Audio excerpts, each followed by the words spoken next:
خب حمزه‌ای که داری میگی، من اون حمزه رو یه جا با عشقش دفع کردم. اون خیلی ضعیف بود.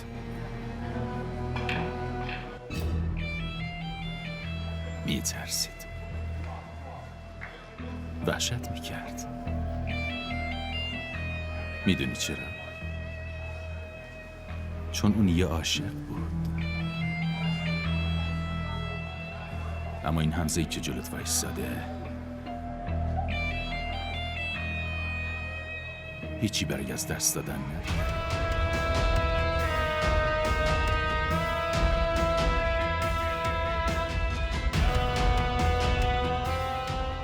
اون فقط و فقط